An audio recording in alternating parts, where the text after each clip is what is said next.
이 따이공은 B2B 거래라고.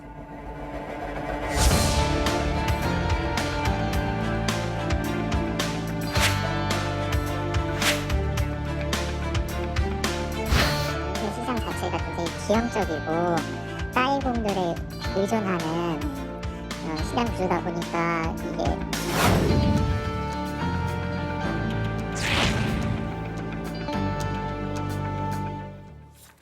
신규 면세점 허가를 두고 대기업들이 치열한 경쟁을 벌이고 영업권을 따내고 환호했던 게 불과 3, 4년 전의 일입니다. 하지만 이후 중국의 사드 보복으로 단체 관광객이 크게 줄고 그 자리를 채운 보따리상 다이궁을 잡기 위한 출혈 경쟁이 치열해지면서 결국 후발주자인 한화가 면세점 문을 스스로 닫기로 했습니다. 포화 상태의 기형적 구조라는 면세점 시장. 경제와 문화를 아우르는 신기주 기자와 함께 오늘 금요일의 오아시스에서 자세히 알아보겠습니다. 어서 오세요. 네, 안녕하세요. 자, 지금 국내 면세점 이 매출액만 보면 아주 호황으로 보이는데 이 한화 갤러리아가 어렵게 얻은 사업 기회를 스스로 반납했다. 네, 속사정이 뭔가요? 현 상황을 극명하게 보여주는 사례죠. 일단 면세점이 많습니다. 네. 많아도 너무 많고요. 면세점 포화 상태라는 표현들이 나오는데 예전에는 6개였는데요. 서울 시내를 기준으로 지금은 13개입니다. 2배 이상 증가했어요. 사실 기대했던 건 그만큼의 매출이 증가하길 바랬죠. 실제로 지금 말씀하신 것처럼 매출은 증가 일로예요. 예. 일단 국내 면세점 매출액이요. 3월 기준으로 2조 원을 처음 돌파했습니다. 네. 1월에 1조 7,116억 원이에요. 이때도 사실 사상 최대 매출, 월 매출을 돌파했고요. 그러니까 증가하는 추세고요. 일단 외국인 방문객 숫자가 169만 6,201명으로 이 역시도 증가 추세입니다. 네. 그러니까 사실은 상황이 좋아 보이는 숫자들이 있지만 그러나 그 안에는 지금 말씀드린 것처럼 지나치게 면세점이 많기 때문에 일어나는 과당 경쟁이라고 하는 부작용이 일어나고 있는 것이죠.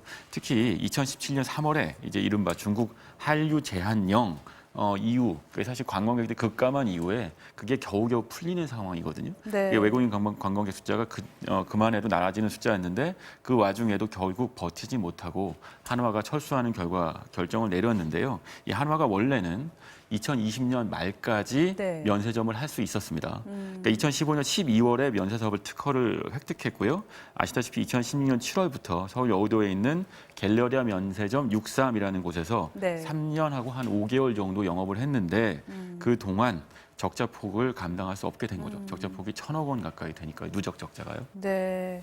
그러니까 영업 실적이 아주 좋지 않았다. 그래서 도저히 더 이상 버틸 수 없었다는 건데 구체적으로 어느 정도나 지금 안 좋은 상태입니까? 네, 말씀드렸다시피 누적 적자가 1,000억 원이나 되는데 네. 사실 매출보다 중요한 게 영업이익이죠. 그렇죠. 말하자면 정말 돈을 벌어야만 이 비즈니스를 유지할 수 있었을 텐데 2016년 시작부터 적자가 계속 시작되어서 적자 폭이 처음에는 첫 해 178억 원이었고요. 네. 2018년에 참 많은 노력을 해서 적자 폭이 66억 원으로 줄었다라는 희소식도 있었습니다만 네. 누적 적자 폭을 감당할 수 없었는데요. 이게 사실 적자 확대라고 하는 게 단지 한화만의 문제는 아니고 네. 다 여러 가지 지금 말씀드린 13개 면세점 중에서 대다수 면세점에 해당되는 문제이기도 합니다.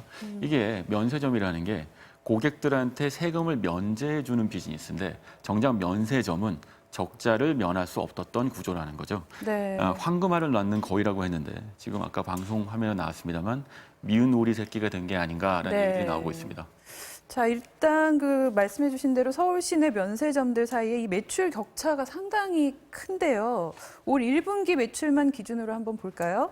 이 롯데 면세점은 2조 5,500억 원, 신라 면세점은 1조 2천억 원인데 비해서 두타는 1,600억 원, 현대는 1,300억 원대고 SM 같은 경우는 100억이 간신히 넘는 수준인데 네. 이렇게 매출 격차도 있지만 물론 말씀해 주신 대로 그 영업 손익의 격차도 상당히 크죠. 네, 사실 이 매출 폭차가 큰다는 것은 이미 격차가 상당히 벌어졌다는 걸 의미하고요. 네. 결국 이 격차를 줄여들기가 어렵다는 뜻이기도 하겠고 또 하나는 영업이익 말씀하신 것처럼 이 격차가 너무 크기 때문에 사실상 한화 같은 기업들조차도 대기업이 아마 80년대 이후에 처음으로 면세사업권을 반납한 사례라고 알고 있습니다. 네. 특히 이른바 이제는 시장이 빅3를 중심으로 재편되는 분위기인데요. 롯데, 신세계, HDC, 신라 이 3개 전통적인 면세 강호들이 시장을 대부분 장악하고 있는 모양새입니다. 특히 영업이익 기준으로 보면 HDC, 신라의 경우에는 107억 원의 영업이익을 거뒀는데요. 이게 지난해에 비해서 2배 이상 증가한 추세입니다. 네. 신세계의 경우에도 지난해 363억 원이었는데요. 2017년보다 2배 이상 증가했죠. 사실 추세 자체가 사실 비즈니스 할 때 매우 중요한데요.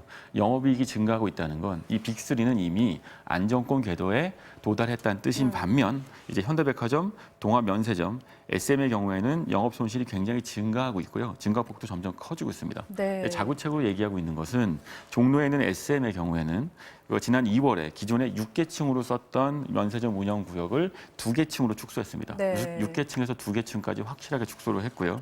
특히 화장품, 패션 잡화 중심으로 이른바 팔리는 제품만 중심으로 정리를 했는데 이런 것들이 적자를 줄여보겠다는 자구책의 자구책. 일환인 거겠죠. 예. 네.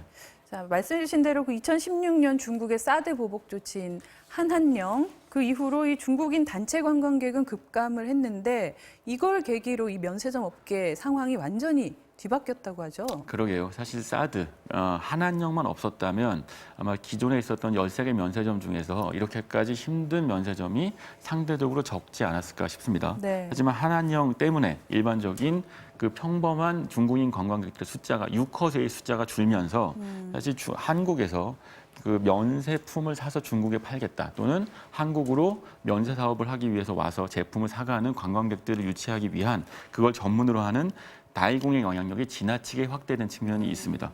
특히 다이공은 특히 강북권 시내 면세점에서는 매출의 15%까지 그 송객 수수료를 요구하고 있는 실정인데요. 네. 이 15%라고 하는 매출 폭 자체가 어찌 보면 지금 현재 면세점이 다이공한테 얼마나 의존하고 있는지를 보여줄 수 있을 겁니다. 네. 그 매출이 2조 얼마가 이상이 되는 매출 안에서 사실은 송객 수수료가 1조 원 이상씩 계속 나가고 있다는 뜻이니까요. 상당한 액수의 송객 수수료를 내보내고 있다는 뜻이고 이 기형적인 구조 때문에 더 이상 버틸 수 없는 면세점들이 증가하고 있는 추세입니다. 네. 자, 이렇게 이 중국인 보따리상인 다이공들을 잡기 위해 면세점들은 제살 깎아먹기식 영업을 할 수밖에 없다라고 하는데요. 인터뷰 직접 들어보시겠습니다. 전체 면세시장의 한 70, 80%가 다이공 매출이라고 보시면 됩니다. 이 다이공은 B2B 거래라고 100을 저희가 팔면은 다이공한테 20을 돌려주는 겁니다. 이 여행사에서 이만큼 다이공을 보낼 테니까 너네가 우리한테 송객 수수료 얼마를 줘라. 이 다이공 한 명이 단체 관광객 버스 석 대 그에 해당하는 매출을 면세점에 올려준다고 하니까 면세점으로서는 이들에게 뭐 전적으로 의존할 수밖에 없는 구조로 갈 수밖에 없다 이렇게 보여지는데요. 네, 사실은 제가 이 취재를 하면서 유통업자분들 만났더니 이건 비즈니스라고 할 수 없다라는 얘기도 하시더군요. 네. B2C, 정말 소비자들을 직접 상대할 수 없는 비즈니스 상태에 빠져 있다는 건 그건 이미 한계 상황에 부딪혔다는 얘기기도 할 텐데요. 지금 말씀드린 것처럼 다이공의 영향력이 지나치게 크기 때문이고요. 그 송객 수수료를 더 많이 점점 요구하고 있습니다. 심지어 그래서 면세점들은 다이공 유치하기 위해서 대규모 수수료를 지불하는 출혈 경쟁뿐만 아니고 뭐 적립카드, 선불카드, 각종 이벤트를 남발하니 네. 사실 마케팅 비용이 증가하고 그게 당연히 누적 적자로 이어지게 되겠죠. 특히 강북 지역에 있는 그 면세점의 경우에 상대적으로 이 수수료가 15% 안팎입니다만 강남 지역, 이른바 6허나 또는 다이공들이 선호하지 않는 지역에 있는 면세점의 경우에는 중소 면세점의 경우는 특히나 30% 가까이 송객 수수료가 증가한다고 하니까 이런 상황이라면 사실상 다이공에 대한 지나친 다이공 상대로 한 면세점이라고까지 할 수 있겠죠. 네, 그러니까 다이공을 상대로 하는 게 B2B다. 아까 이제 저희가 싱크 그 인터뷰 내용을 보여드렸는데, 그러니까 비즈니스 투 비즈니스라는 거죠. 다이공이 한 개인이지만 거의 기업처럼 지금 이제 운영이 되고 있다. 맞습니다. 그런 얘기인 돈을 건데. 벌어서 다 다이공한테 매출을 일으켜주고 있는 구조인 예. 거죠. 네. 자, 그런데 이 사실 한화 갤러리아나 뭐 현대백화점 우리나라의 대표적인 유통업계 큰 손들 아닙니까? 네. 그래서 그 쌓인 노하우를 활용해서 면세점 사업도 좀 잘할 수 있지 않을까 이런 기대감이 있었는데 결과는 좀 다른 것 같아요. 네, 사실 저도 유통이나 패션을 오래 취재하면서 갤러리아 백화점이 갖고 있는 영업 파워를 굉장히 많이 경험한 적이 있습니다. 특히 네. 한국 국내 내수 시장에서 이른바 럭셔리 명품 비즈니스에서 갤러리아 백화점이 차지하고 있는 상징성은 굉장하거든요. 네. 그러니까 국내 파리나 밀라노의 유명한 브랜드들이 국내에 진출할 땐 항상 갤러리아의 이른바 명품관에 들어가서 입점을 하고 플래그십 스토어를 만드는 것이 한국 진출의 시작이었는데 예. 그러니까 당연히 면세점도 잘 될 거라고 생각했죠. 네. 하지만 백화점과 면세점은 다르더라는 겁니다. 백화점의 경우에는 기본적으로 그 각 브랜드한테 매장을 임대해주는 임대사업, 네. 그러니까 부동산 사업의 형태를 그렇죠. 띠고 있는 반면에 면세점은 직접 제품을 사와서 그것을 판매해야 되는 편집 매장 사업에 가깝습니다. 결국 이럴 경우에 고가에 있는 럭셔리한 제품을 사서 그것이 팔리지 않을 경우에 재고를 지게 되는 리스크를 얻게 재고 되고요. 부담이 있는. 이런 식의 리스크를 많이 경험한 적이 없는 백화점 비즈니스에서는 면세점 사업을 하기가 매우 부담스럽고 위험한 요소가 있을 수 있겠고요. 네. 또 하나는 빅3로 재편된 롯데, 신라, 신세계 모두가 다 이른바 다이공들이 선호하고 중국의 관광객들이 선호하는 명품 브랜드하고 아주 긴밀한 관계를 맺고 있습니다. 네. 그러니까 면세점 사업을 하려고 하면 이 비즈니스에서는 결국 그 파리나 밀라노 브랜드들과의 인적 네트워크가 매우 중요한데요. 예. 이 3개 브랜드는 이걸 수십 년 이상 이어왔던 브랜드들이기 때문에 면세점에서도 역시나 유리한 위치를 점할 수 있었겠고요. 그렇지 못한 한 대표적인 케이스가 이제 두타 면세점이 있을 수 있겠는데 네. 루이비통이나 샤넬 같은 이른바 유명 명품 브랜드들이 없을 경우를 대비해서 새벽 늦게까지 영업을 한다라는 전략도 써봤습니다만 충분한 효과를 보지는 못해서 최근에는 그 영업 시간을 줄이고 적자를 줄이는 선택을 할 수밖에 없었습니다. 네. 그러니까 이 다이궁들이 주로 집중적으로 사가는 것도 말하자면 그런 럭셔리 브랜드, 명품 브랜드들이라는 거죠. 네, 맞습니다. 사실은 그 중국 관광객들이 그 한국에서 럭셔리 비즈니스에 소비를 하게 되는 것은 중국이 갖고 있는 짝퉁에 대한 불안 때문이거든요. 네. 그러니까 짝퉁이라는 게 사실 뭐 중국어처럼 들리기도 할 정도로 중국인들한테는 매우 리스키한 요소예요. 아주 비싼 제품을 샀는데 이게 가짜일 수 있다는 것. 중국 내수 소비에서는요. 네. 그 때문에 한국에 와서 특히 다이공들과 함께 와서 한국에서 비싼 제품, 이른바 럭셔리한 제품을 소비하게 되는 거거든요. 사실 중국 안에서 면세점 시장 규모는 굉장히 큽니다. 네. 한국을 압도할 정도인데요. 그러니까 2023년 기준으로 810억 위안이 될 것이다. 14조 원 이상에 달할 것이라는 전망이 있습니다. 네. 중국 국제여행사라고 하는 대규모 전국 단위 면세점 사업자가 있는데요. 이 시총이 26조 원에 넘어갑니다. 네. 그리고 하이난섬 면세점이라고 하는 우리도 잘 알고 있는 굉장히 대규모의 면세점이 들어섰는데 이 역시도 우리가 상상할 수 없을 정도의 규모를 자랑하거든요. 이렇게 큰 규모의 면세점 시장을 갖고 있음에도 불구하고 한국에 와서 소비하는 것은 짝퉁이라고 하는 가짜를 소비할 수 있다는 위험이 있고요. 그리고 한국에 오게 되면 럭셔리한 제품뿐만 아니고 K-뷰티 상품까지도 동시에 소비할 수 있다는 것, 여러 가지 혜택이 많다는 것, 이런 것들 때문에 한국에서의 소비를 선호하는 측면이 있습니다. 네. 그러니까 지금 말씀을 종합해 보면 결국에는 그 송객 수수료라는 부분을 감당할 수 있는 어떤 자본력, 그다음에 고가의 명품 브랜드를 유치할 수 있는 어떤 그런 능력이 없는 면세점들은 결국 도태될 수밖에 없는 구조다 이런 맞습니다. 말씀이신데 네. 그렇다면 앞으로 좀 추가 철수할 업체들 또 나올 수 있겠네요. 네, 사실 한화가 첫 선을 끊었는데 그 다음에 다른 업체들이 있는 것 아니냐, 이게 도미노로 네. 면세점 사업권을 반납하는 것 아니냐는 우려는 이미 업계에 있고요. 그렇게 해서 조짐을 보이는 브랜드들도 있어서 유통업계에서 많이 우려하고 있기도 합니다. 네. 사실 이게 인허가 사업이잖아요. 특허를 주었고요.